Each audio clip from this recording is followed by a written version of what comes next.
Hello, today is a special um, taste testing because it is a tea taste testing, which is not something I do often, and it is supposedly a Jaffa Cake inspired tea. So imagine finding this and randomly at Aldi. I did not have to source this from eBay or Amazon, it was at Aldi just waiting for me.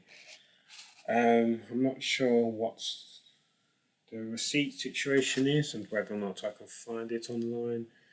To find a price, but £1 something, maybe £1.19. Um, as I carried the mug upstairs, I resisted smelling it, so I have no reference. It is still a mystery to me. £1.39 Diplomat's Jaffa Cake flavour tea bags, 40 tea bags. That's the correct one. Okay, so £1.39. But yeah, 40 tea bags. I'm not sure if the tea bags even had much of a smell. Anyway, let's not smell them. Let's jump straight in. So, still have the tea bag in. It is a fairly darkly coloured tea, which I'm not going to be able to show you because I will end up spinning it. But I will show you in a bit.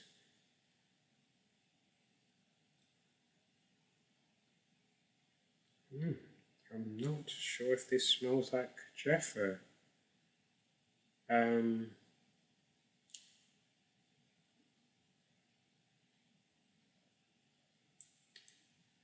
It smells almost calming. It smells almost neutral, almost without flavour.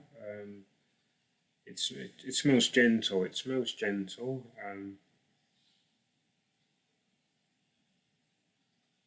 It smells almost like a standard tea bag, so to speak. Non-herbal tea bag, PG Tips, Tetley, Typhoon, which is odd.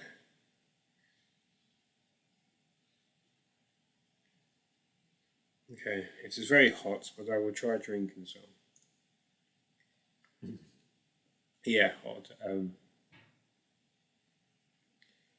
Okay, a bit of flavour coming through. Maybe a citric acid type flavour. While the tea has an opportunity to cool down, let us look at the ingredients. So we have black tea. Okay, now it makes sense. Black tea, cacao husks, as in from cocoa beans, 8%. Orange peel 6%. It's not really much of a Jaffa inspired ingredients list, hence why I cannot really taste the Jaffa.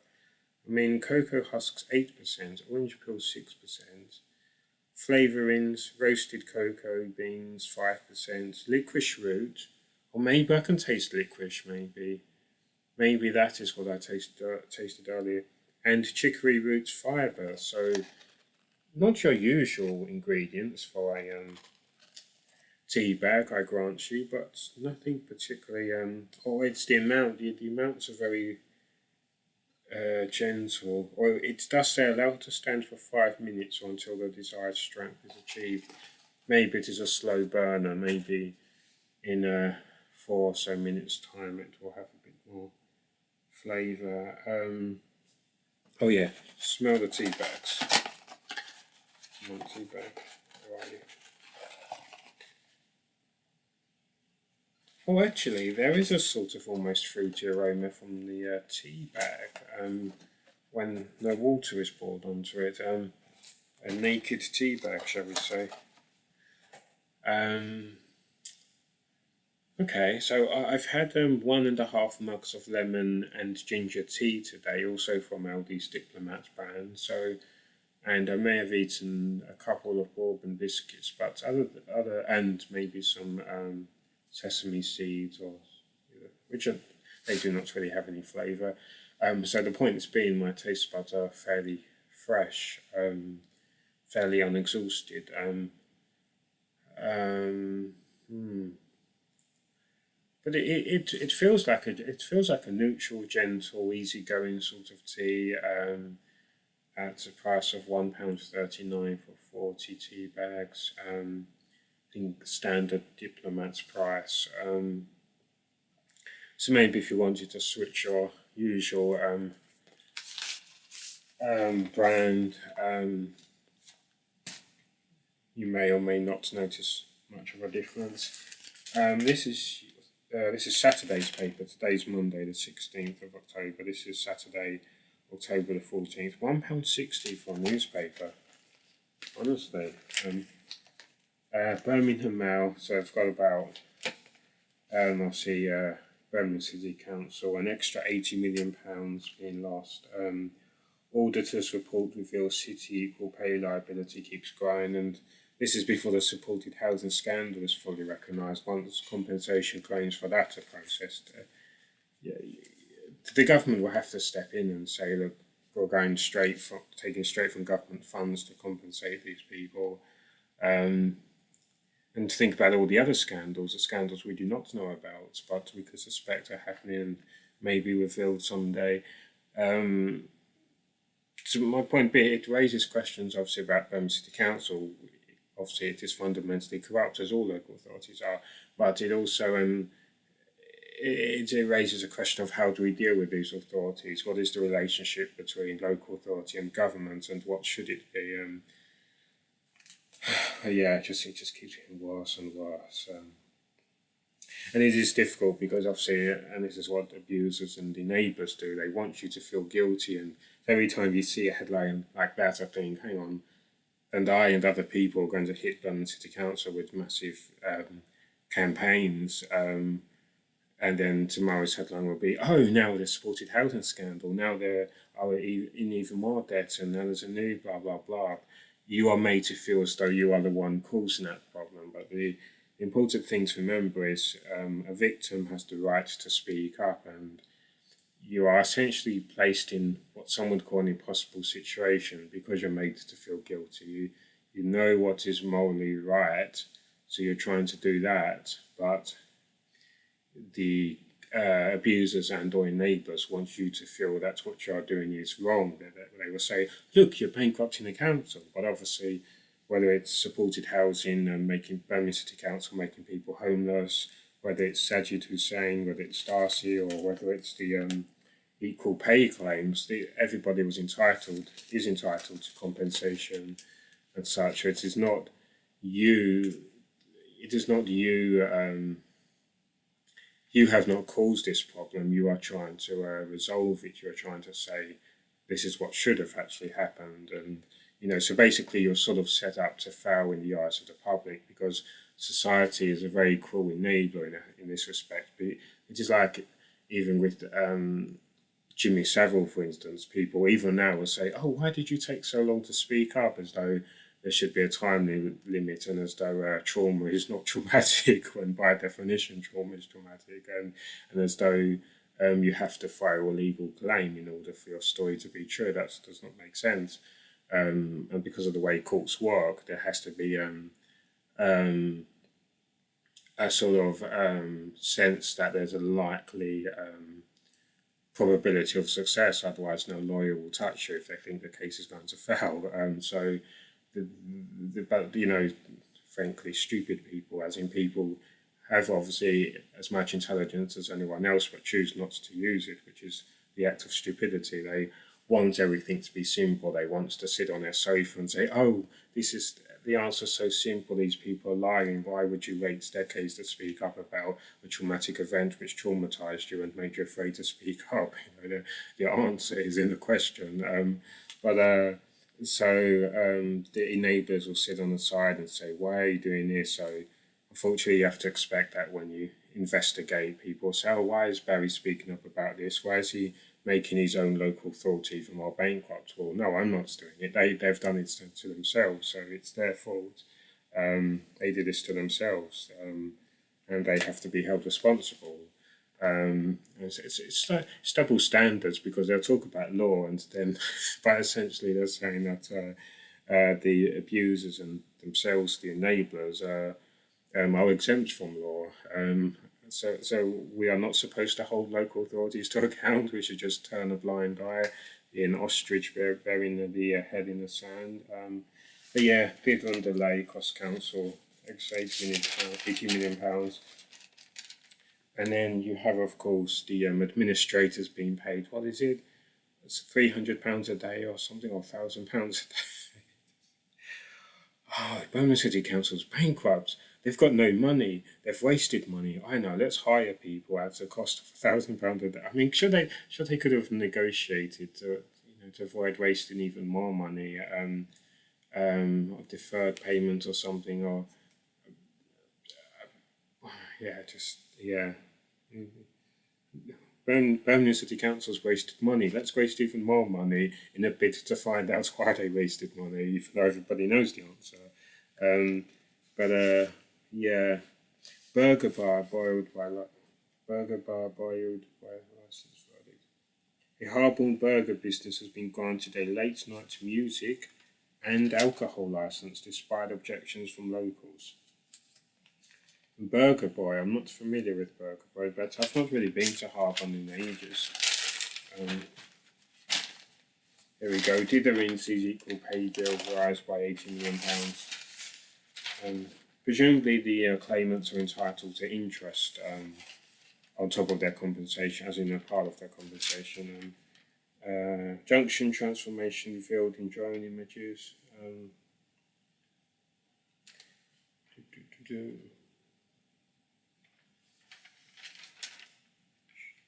Shop sold vodka and vape to a girl in Wolverhampton. It's had its license suspended for 3 months, only 3 months. I mean, I don't know the details, whether it was supposedly an innocent mistake, but after being caught selling vodka and a vape to an underage customer in a trading standard sting operation. The quick save on Long Knoll Lane, they received an anonymous tip-off that the outlet was selling high-strength illicit e-cigarettes or vapes to children under 18. So that immediately gives the impression that it was done quite intentionally.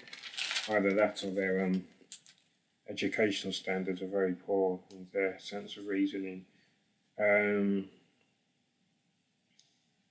15-year-old authorised volunteer on behalf of the council went into Quick Save and was sold an age-restricted Crystal Pro 600 puffs of blueberry, raspberry, cherry flavour vape. That's a long-winded description. And a 250ml can of Smirnoff vodka and cola, that's 5% ABV for £8.50. It sounds like a suspension of more than 3 months, as to say, but certainly not to know all the details. Black Friday Amazon strike. Midland workers at online giant Amazon are to stage a series of fresh strikes over pay.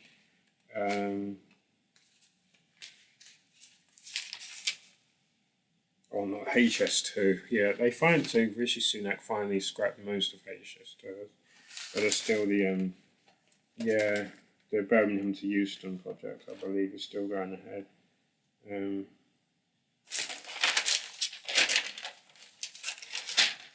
Stars align to shed more light on our Shakespeare. Or a documentary celebrating his first published works. Awesome. Brain teasers anyone? I've not done a newspaper crossword in ages. Let's see if the tea has cooled down. Still very dark colours, you'd expect.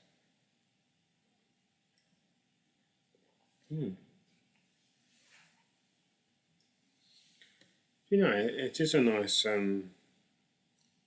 tea. It really feels like just an earthy tea with the merest hint of citric acid or something a bit fruity.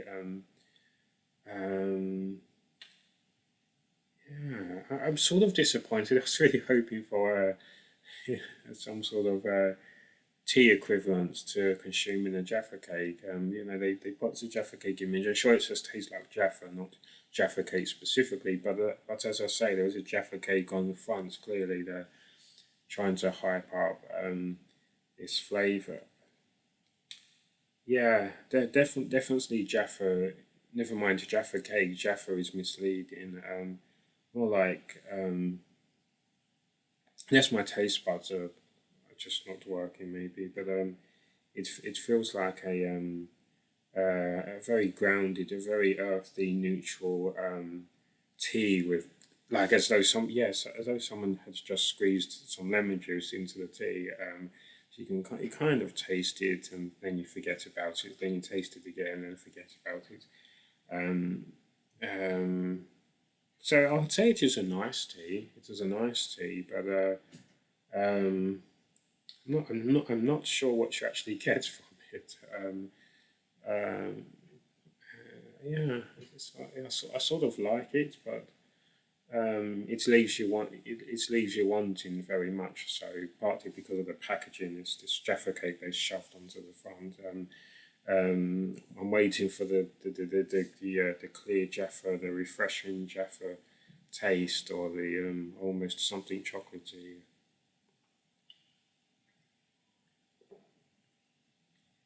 Hmm. Yeah, it is fruity. It is fruity. There is a fruitiness. Yeah, it's strange. It is a savoury tea with a hint of fruitiness. It is different. It is interesting. Maybe it will grow on me, but yeah, I feel like it needs to grow. I feel like the recipe needs tweaking. Clearly, just shove some more Jaffa in or orange peel. Was it 5% orange peel or something? Just shove some more orange peel in, and it will be more appealing. Um, I will see myself out. But yeah, um, it is it is not a bad tea at all. It is a different tea. It is a different tea. It has a substance, but yeah, it has very gentle flavors, or a flavor, or one flavor, a bit of fruit, um, fruitiness, or perhaps alongside another flavor, i.e., the black tea, the neutral core flatness. It is a very flat tea. Um, there's nothing orchestrated going on really. Just just two partners meeting in the streets. Where on earth am I going with this? There's this black tea meeting this fruity character, um, there's a sort of it is far short of a romance. There's just a brief alliance between the two. They're not, as I said, they kind of go well together, but there is nothing dynamic going on, nothing brilliant, nothing sparking a new breed of thought, a new breed of excitement. You're not jumping up and down with joy, but I suppose it would be a nice breakfast tea. Actually, no, they call it a biscuits tea, not a breakfast tea, but anyway. It would be a nice sort of morning tea, breakfast tea, whether you are eating your shreddies or your cooked breakfast, or in my case, no breakfast. I think it would be a nice tea to wake up to. I suppose it is not too much. It is fairly gentle. Um, I can see some bourbons over there. Should I dunk a bourbon and see how it goes? Because at the same time, I'm trying to pace myself because for anyone who does not know, which is everyone because the video is not uploaded yet, I did a bourbon taste testing video, so you can see where this is going. I have packets of bourbons lying around, so please take them off my hands. I'm going to be most sick of bourbon so before the week is over. Um, um, but yeah, I've eaten two already today. I'm working my way through them quite well, but as I say, I do not want to make myself sick. So let's just grab these McVitie's bourbons are on their way out, as you can see. And I've got the co-op ones to finish off. And then I've got all those malted biscuits, the most boring biscuits imaginable. Because I was forced to, this is true, I was forced to buy a assortment from Aldi because they had Belmont branded, as in Simon Belmont, Simon Belmont's branded bourbons, but you had to buy a multi-pack. I could not see the single packs anywhere. And to come to think of it, I am rapidly coming to the conclusion that they actually never were sold as a single pack, or not within the last year or 2 or 5 years, whatever. And the Belmont's brand, Simon Belmont's branded bourbons, they are pretty good. I'd have to say that they are a good competitor. They are, I'd say I probably prefer them to the McVitie's and the Co-op offerings and all the other offerings and all other offerings I tried, I guess. Although they were shorter, these have the nice classic shape, bourbon shape and smell, but the Simon Belmont's branded bourbons are pretty nice. Just to clarify, Simon Belmont is not sponsoring this video. He is currently fighting Dracula. He is not sponsoring this video. Anyway, let's dunk McVitie's in and see what is going to happen.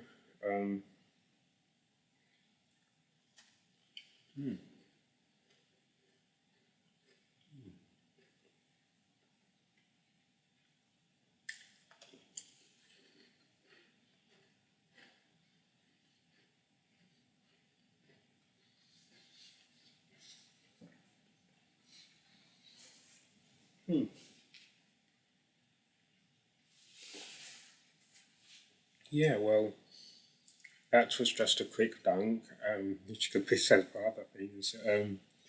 So, um, yeah, just they were. It was not fully softened, but from a brief experience, dunking a bourbon into the Jaffa tea is quite a nice experience. Other teas are available, other biscuits are available, but only Simon Belmont's biscuits give you the energy needed to fight Dracula. But yeah, I was never a fan of dunking biscuits in tea, partly because growing up I'd always get it wrong, either make a mistake, underestimates the heat of the tea, or leave it hovering for too long, and so of course you end up with this horrible mushy biscuit at the bottom of the mug. But no, dunking the bourbon into the Jaffa tea was quite a nice experience. Yeah.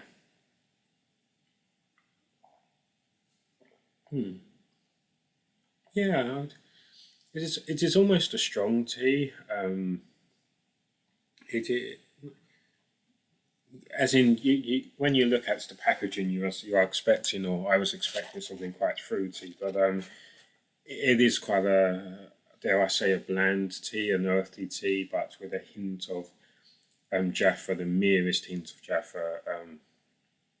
Unless my taste buds are not working, I'm quite disappointed. But it is not a bad tea, but it is very different to what I was expecting. So maybe my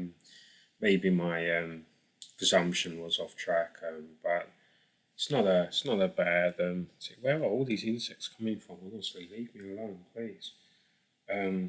Yeah, insects everywhere.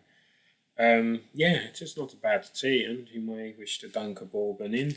Other brands are available. Do not buy McVitie's, buy Simon Belmont's branded bourbons. Yeah. I suppose I like it. I almost look forward to drinking it again, because I've not even drunk this mug. So it's that is not a that is not an underwhelming statement. I'm just saying I can already imagine that I will almost be looking forward to the next mug, despite not having drunk all of this. But I would not say that I'm overly looking forward to drinking it. It will be fine. It will be fine to drink, and maybe it will help me get rid of all of these bourbons by melting them. And they could make a bourbon tea. I wonder if someone must have made a bourbon tea. I'm sure there's a custard cream tea, a tea for everyone. I wonder if McVitie's themselves have done one. Easy bourbon tea, bourbon sweet tea cocktail recipe. Okay, apparently it's a thing because someone is asking what is bourbon tea made of. It sounds like it's an old recipe. I think this is a different kind of bourbon. This is not chocolate bourbon. No. Hang on. What's this Twinings? Distinctively smoky. Sounds like my wife, who doesn't exist. Chocolate bourbon tea. There we go. Notes on chocolate tea and chocolate are capital hit. Chocolate ginger and bourbon tea from Nancy's Candy and Spice.com, whatever she gets up in her spare time. Chocolate ginger and bourbon tea, $9.99. Pretty sure that's hot tea. I'm pretty sure that's something being sold on the black market. What is Nancy up to with her spices? If that's what they call it these days. Orange bourbon and chocolate tea cake sounds good. Sounds like a nice Christmas festive recipe. I wonder if there's a custard cream tea. Surely, if not, then I'm going to invent my own. Or I should anyway. I like to experiment. Custard cream tea. Okay, Birdhouse Tea Company has a page called custard cream, but I think they are just biscuits that they are selling by the look of it. Can you let me zoom in? No, there actually is a custard cream, vanilla and cream tea, I think. £2.50 to £8.50. No, I think it actually is a biscuit. No, it's a biscuit, my mistake, I think. The description has been cut off. The description is incomplete. No, they're biscuits. Yeah, they're biscuits, I think. It is rather confusing. Custard cream pouch, I beg your pardon. It looks like the space is mine. No bourbon tea, no custard cream tea. I shall take the tea market by storm. And I wonder how would I go about making a custard cream tea or bourbon tea? Because melting them would not really work. So obviously you need some particles that should be released upon the tea meeting a tea bag or tea leaves, whatever your equivalents would be. You kind of see what they were doing in the Jaffa tea. You need a base and then have something additionally. I think with the Jaffa tea though, they should have just left orange peel in, because obviously if the tea bag remains sealed, you are protected from eating it. So you could just add some actual. I mean, they did say orange peel, but 6%. I imagine it's very minute amounts. But actually, I mean, how well would it be released on touching hot water? Add some actually quite sizable amounts of orange peel to the tea bags, and then so to at least get that aroma of orange fruitiness, Jaffa. Anyway, it was an interesting experiment for sure. Today is the 16th of October 2023, and it is 2:11 p.m.